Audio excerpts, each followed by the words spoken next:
You're listening to the Hour of the Time. I'm William Cooper. Boy, everybody's running around here like a chicken with their head cut off. You'd think we'd never done this before, folks. The girls are not here to do the pledge, and Doyle is looking for a key piece of equipment that we need to take calls later. Isn't it incredible? And here it is. Okay. Thank you, Doyle. All righty. Okay. Well, just to give you a little lowdown on what's going on, folks, and let you know how bad this economic crisis really is. I'm going to give you the statistics, hot off the presses, so to speak. Now, I took these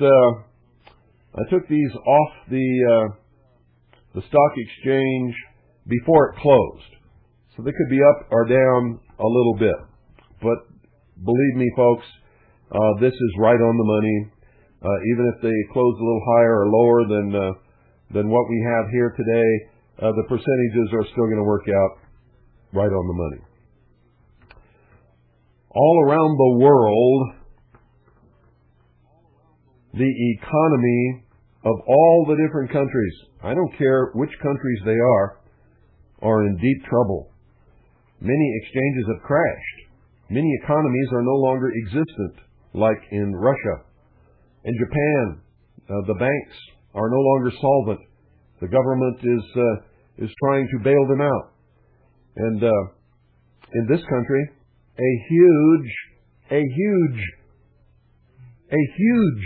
tremendous, many billions of dollar mutual fund went down the tubes and was bailed out with a huge several billion-dollar loan. But here's the figures.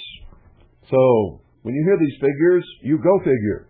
And if you can't figure enough to get ready, then heaven help you, because I don't know how to do it if you don't see the need for it. And I think you had better really reassess your position and your thoughts and where you stand on all of this if you have not prepared for a tremendous, hard few years ahead. The American exchange, that's the American exchange, in July was 755.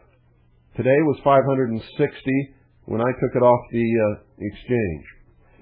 It lost 195 points, which represents 26% of its entire value just since July. 26% of the value of the American exchange just since July, a little over 2 months, has gone up in smoke. The NASDAQ over-the-counter exchange, in July was 2,030 points. Today it was 1,343 points, lost 687 points, representing 34% of its value disappeared in just a little over 2 months. The Standard & Poor's 100 in July was 585. Today it's 460, lost 125 points, representing 22% of its total value. The Standard & Poor's 500 in July was 1,195 points. Today was 926, lost 269 points, representing 23% of its total value. The New York Stock Exchange. This is the New York Stock Exchange. In July was 602 points. today was 464 points, lost 138 points, representing a loss of 23% of its total value. The Dow Jones Industrial Average in July was 9,377. 9,377. Today was 7,491 when I pulled these figures off the exchange. Lost a total of 1,886 points, representing 21% of its total value. That's a lot of money, ladies and gentlemen, that has disappeared from the economy. Gone. Up in smoke. And you wonder why? I'm telling you what I'm telling you. It's going to get worse. It's going to get a lot worse, folks. So you had better hunker down. You had better prepare for some hard, and I do mean some hard times. In the meantime, I will attempt to open your minds and reveal to you some of the esoteric meaning behind what you read as literal meaning in the mysteries. And you will be amazed if you listen very carefully. You might learn something. I hope that you do.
Ladies and gentlemen, tonight we're going to do one of the things that I love to do most. That's to part the veil and peek behind the shroud of mystery that hides the secret religion of the ancient brotherhood.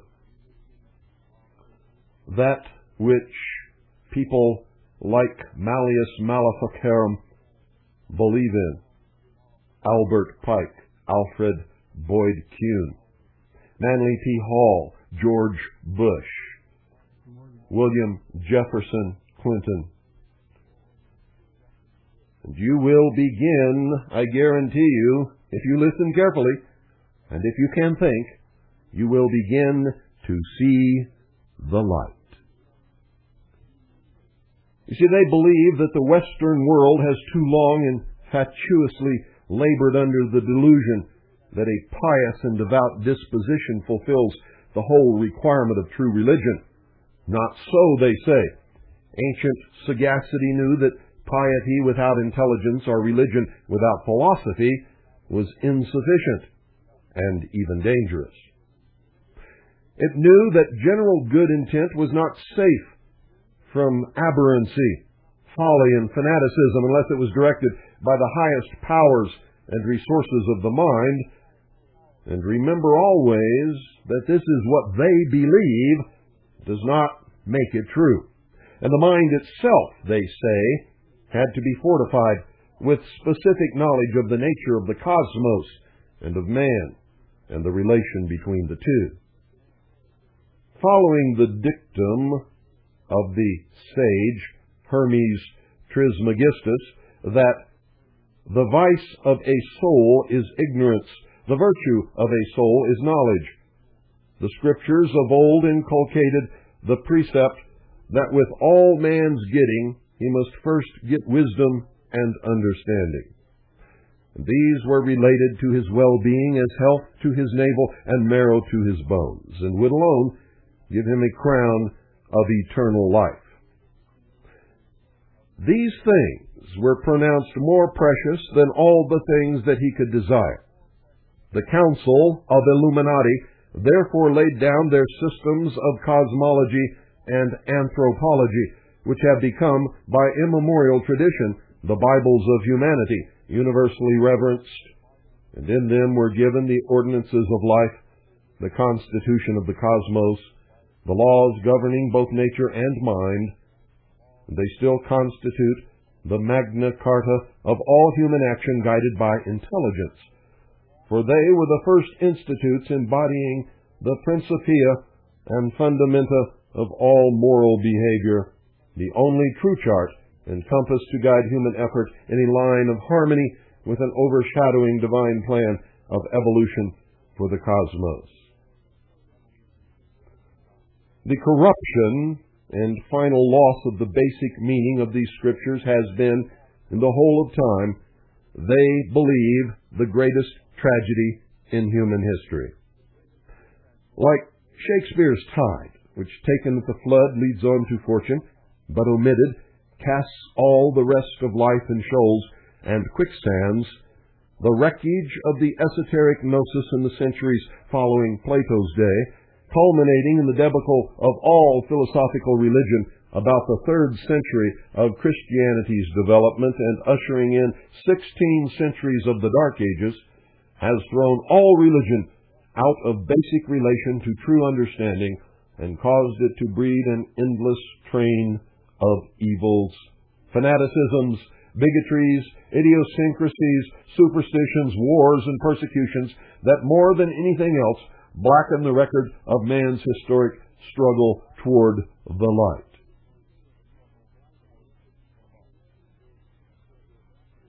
And if you understand that portion of their philosophy, then you know why they hate Orthodox Jews, fundamentalist Christians, and members of the Nation of Islam.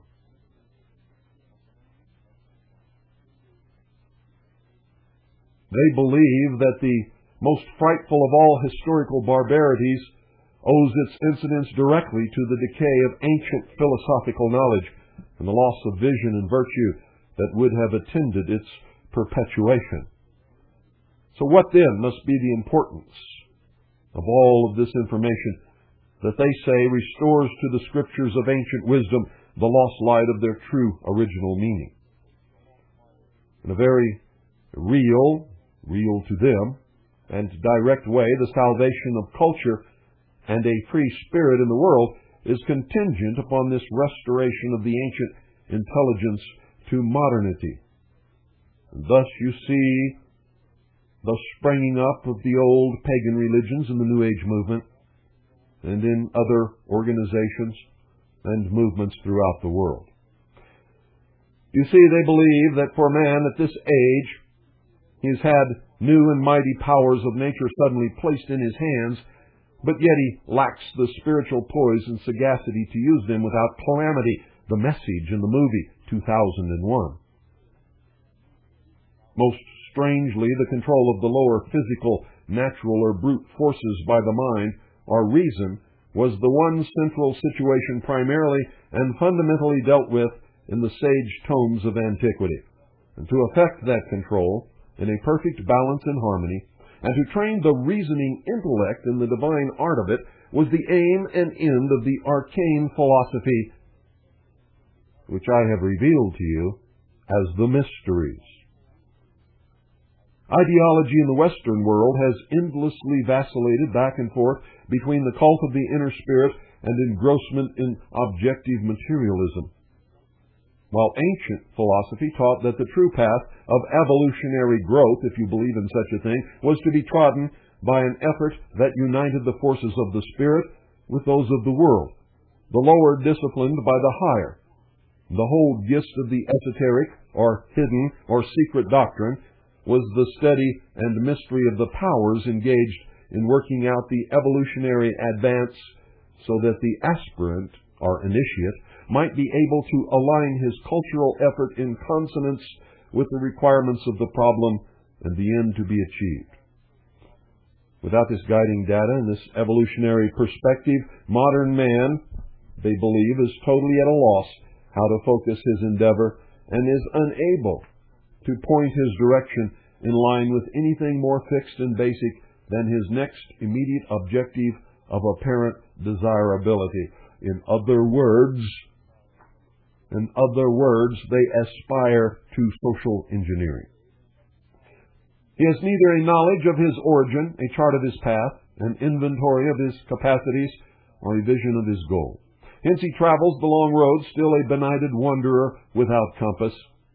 He can but recoil from one mistaken plunge after another, learning sporadic lessons from pain and misfortune, the way that most people learn, the way of the sheeple. The ancient torch that was lighted for his guidance, he has let burn out. You see, this lamp was the body of ancient philosophy. In this critical epoch in the life of the world, this philosophy proclaims afresh the message of what they believe to be the lost truth, the lost word, the lost phallus of Osiris, the lost light, if you will.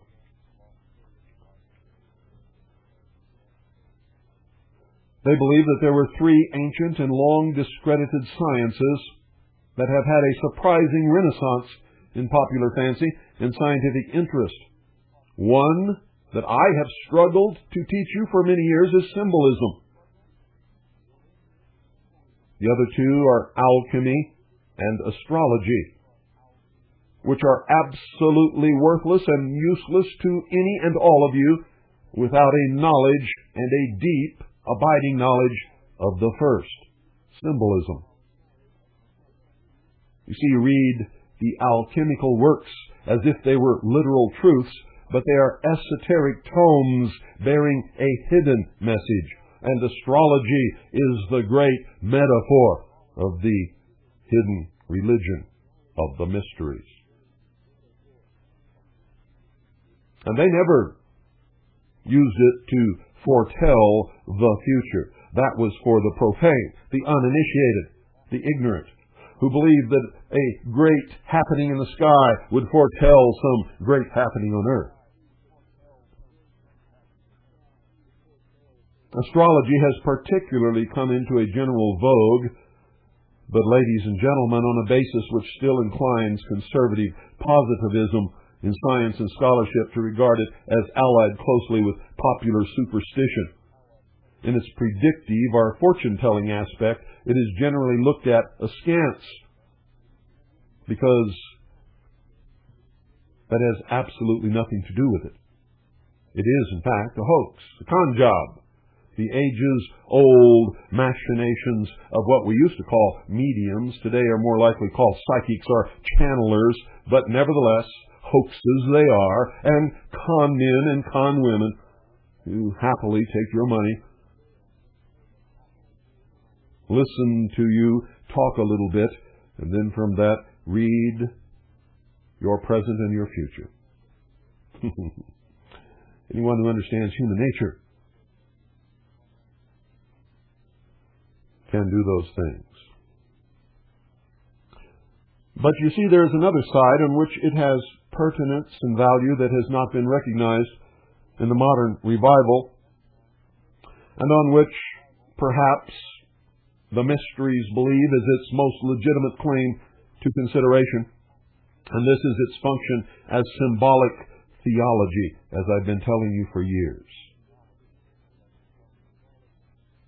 Unquestionably, cosmic operation, cosmic significance lie behind the 12 constellations of the zodiac and the 36 or more other stellar configurations.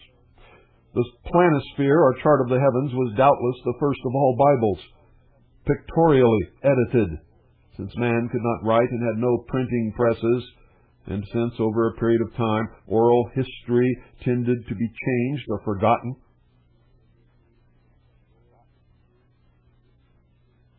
They planted their beliefs in the great constellations of the heavens, to be passed on forever and ever and ever.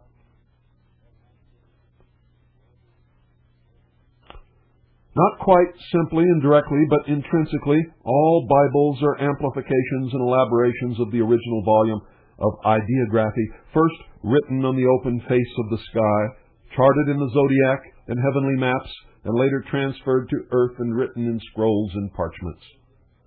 Man was instructed to fashion his new body of spiritual glory after the pattern of things in the heavens.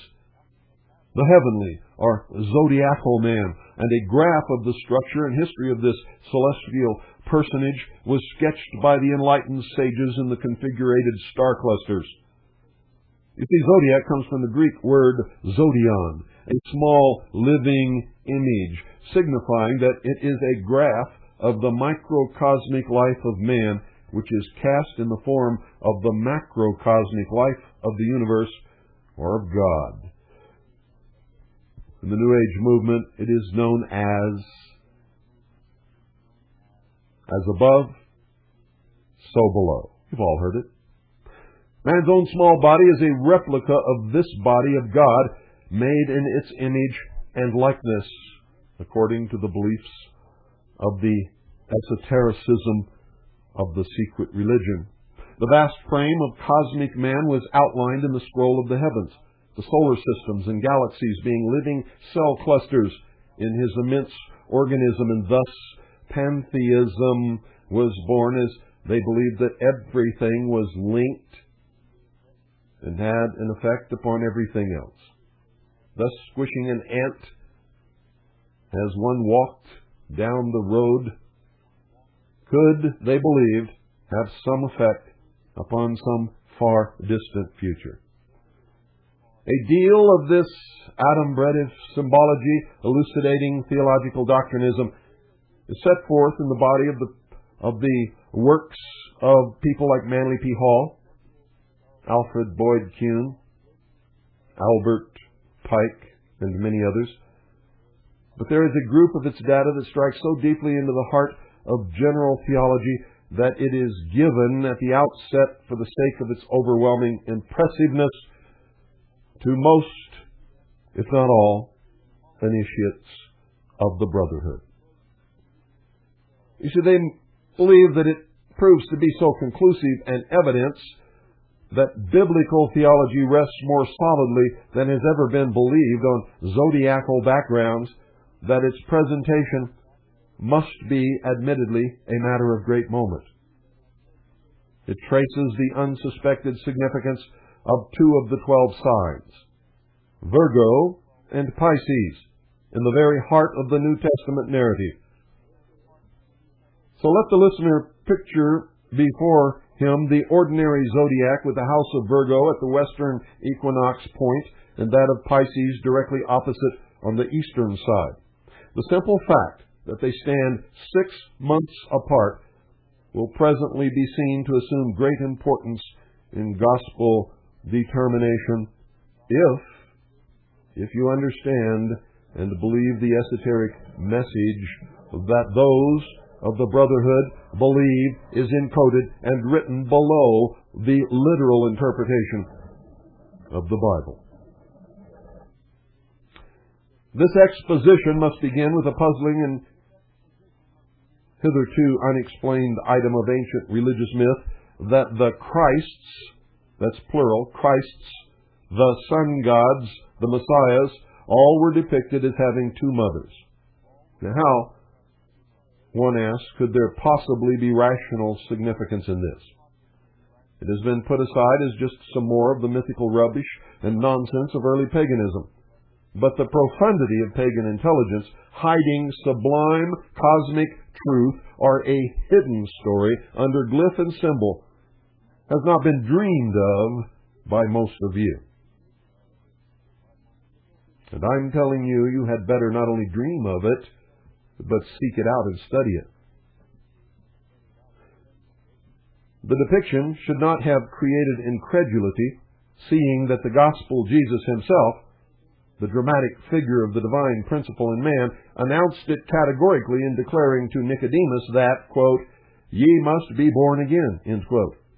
Nicodemus asked if this means that we must enter a second time into our mother's body and experience a second birth in the natural manner. But Jesus replies that we, quote, "must be born of water and the Spirit," end quote.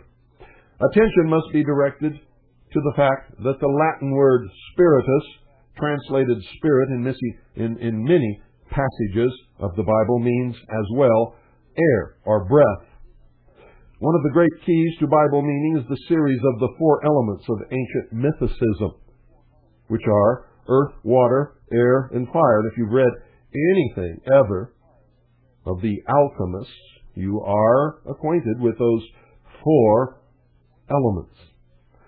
The body of the physical or natural man was conceived as being composed of the two lower, earth and water, while air and fire, representing mind and spirit, commingled to make the higher or spiritual man. Was never meant to be taken literally. Jesus' statement to Nicodemus, then, could have been rendered born of water and air. And John the Baptist uses three of the four elements when he states that he, the forerunner of the Christos, and therefore a type of the lower natural man, indeed baptizes us with water, omitting earth, but that there cometh after him one higher than himself, who shall baptize us with the Holy Spiritus, air, and with fire. Jesus thus affirms that we have two births, necessitating two mothers, and John the Baptist adds that we must have two baptisms.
You're listening to the Hour of the Time.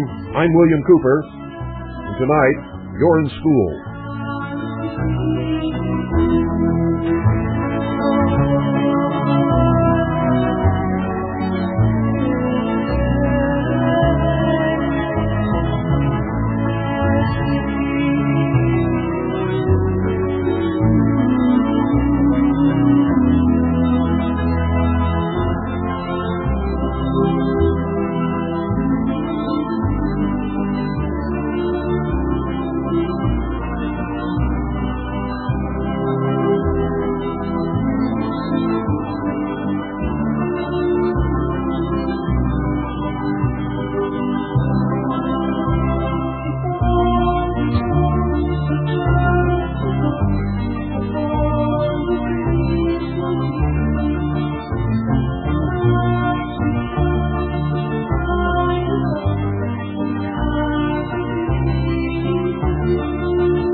ladies and gentlemen, as you listen to tonight's lesson in your education of what lies behind the veil of the mysteries, Freemasonry, the Ancient Order, the Rosicruci, the Lodges of the Knights Templar, the Knights of Malta, etc. Don't get what I am giving you as something that you must believe or that I believe, for that is not the case. And whether it is or is not is of no matter whatsoever. You cannot fight a battle unless you know your enemy. And you cannot know your enemy unless you understand your enemy, his life, his morals or lack of morals, his religion or lack of religion, his philosophy, his tactics, what he reads, where he obtains his spiritual sustenance, if he has such a thing. And when these people are in power, ladies and gentlemen, it makes absolutely no difference what you believe in the great scheme of things when you are dealing with these people. You must understand what they believe, for if they have the power, what they believe is what will affect you. It is what they believe that they will bring into law. It is what they believe that they will use to enslave you or to set you free. It depends upon who it is and what they believe. And I can guarantee you, while this nation may have begun with a majority of its adherents and citizens worshiping the God of the Christian Bible, it is not that way today. The men who hold the power in the halls of government at all levels, city, county, state, and federal, believe in the philosophy that I am giving you now. And so you had better take heed and pay attention. And at this point, we have to go into a discussion of God. And before I can do that, lest you misunderstand and take literally what Malleus Maleficarum was telling you the other night on this broadcast, that he was a Christian and that he believes in God, making or trying to make you believe that it is the God of the Christian Bible, he is a liar. He lies by omission and by twisting. And he lies by mingling or commingling terms, which you, the sheeple, take to mean that he believes what you believe. And that is not true. So I will attempt now to acquaint you with the heart and soul of one of the core beliefs, one of the root beliefs of the mysteries.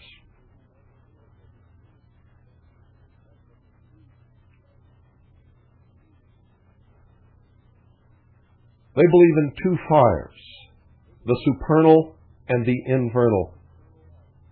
They believe that it is impossible, absolutely impossible, to present the one in entire disseverance from the other. And the background for the clarification of this aspect of the interpretation can be readily set up, and I will cover all of that information in subsequent broadcasts. But the whole doctrine of hellfire has fallen so infinitely remote from even the outskirts of the true understanding of what they believe that I've got to set it before you so that you can grapple with it in good earnest now. They believe that the deplorable state of modern exegesis in this segment of theology impels one to a vehement expression of disgust at the harrowing grotesquerie of rendering which a comparison of ancient esoteric meaning with current superstition so readily excites. You see, but this situation has to be evident as a general matter and should need but little reinforcement beyond the revelation of gapping chasms of difference between the old and the present readings. When you read these things, you read them literally. Yet this theology of a hell of fiery torment has suffered such an unconscionable distortion from its primary bearing, and has afflicted the mind of mankind with so outrageous a delusion that every consideration points to the necessity of a vigorous handling in the interests of sanity and social benefit. You see, before Dante wrote his Inferno, nobody ever heard of a devil with a pointed tail and horns and writhing souls burning forever in the fires of hell, being poked by pitchforks and in various manners and ways caused to suffer for all eternity. The perversion of original teaching regarding the lower fire has cast over the collective mind of the Western world the foulest hypnotic obsession which it has ever suffered. The strangling tentacles of this theological devilfish have spread over the whole of Christendom and have compressed the spiritual genius of that segment of mankind into the coldest and most inhumane bigotry known to history. These are their own words, ladies and gentlemen, and I'll tell you where some of it comes from later. You see, they hate you if you are a Christian, if you are an Orthodox Jew, if you belong to the nation of Islam, if you are a Muslim. They hate you, especially if you are a Catholic. They hate you. They believe that for ages the doctrine in its misconceived form has deprived the Christianized world of its reason and opened doors to the entry of every superstition. They believe it has snuffed out the native spark of human brotherhood and brought between man and man the lurid glare of its own devilish mischief. For the fiercest fires of persecution and fiendish cruelty ever lighted upon earth flared out under the impulsion of the fantastic theological teaching that the acts of one's brother may be the impious machination of the devil. They look at it as too gruesome and ghoulish a chapter of horrors to even linger upon. Yet the same philosophical benightedness out of which this atrocious monster of diabolism and demonism has emerged has never to this day been dispelled by the light of wisdom. A more sensitive humanity of the present, sickened by the ghastly spectacle of past tortures and holocausts, inspired by fiendish zeal, has tried to drop the subject as far as possible out of sight, and has imposed a taboo upon its exploitation in religious quarters. This refers directly to the Inquisition of the Catholic Church during what is known as the Dark Ages. And they believe that the darkness has not yet been dissipated, and the monster is still capable, on provocation, of glaring fiercely out of the murks. And ladies and gentlemen, I must tell you that that monster is real. It is there. I have seen it, and some of you have heard it in the calls made to this broadcast and others. Those who are so religiously zealot that they would burn at the stake again anyone who dared to disagree with their own personal bigotry, their dogma, their religion, their race, even. So there are some things about the mysteries that I do agree with, and that is one. Further, they believe the light that would have enabled the Christian world to descry the beast in his true outlines and character has never been rekindled since it was extinguished about the 3rd century. And those of you who have studied religion know what happened in the 3rd century. That's when they met at the Council of Nicaea, condemned all the books that disagreed with the dogma of the emperor or pope, and chose the books that would make up what is now known as the Christian Bible in the Catholic Church.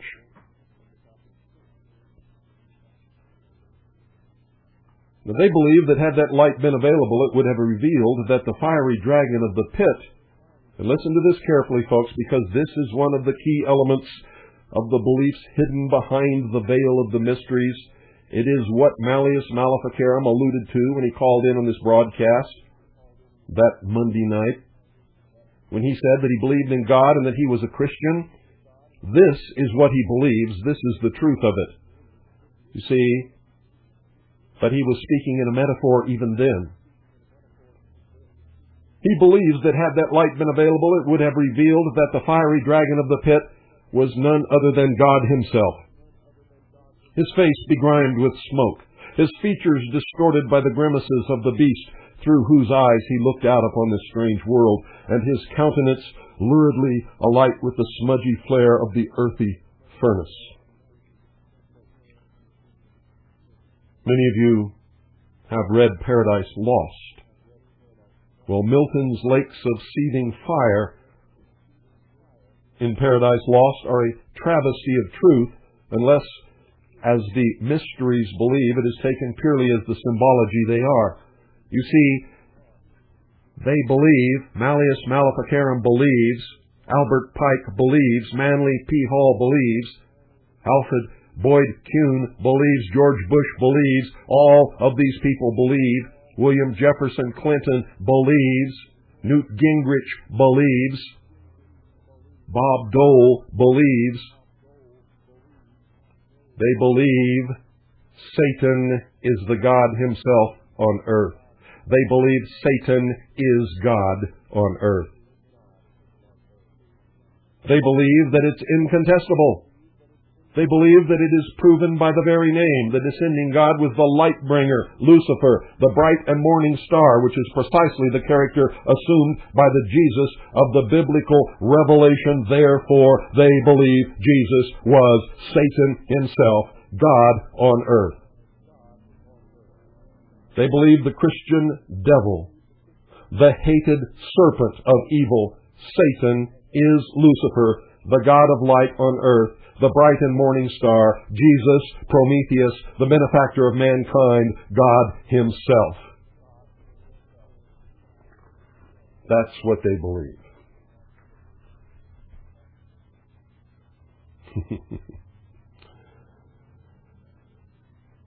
That's what they believe, ladies and gentlemen, and I could not go on where they speak of God without revealing to you exactly what it is that these people mean when they say God.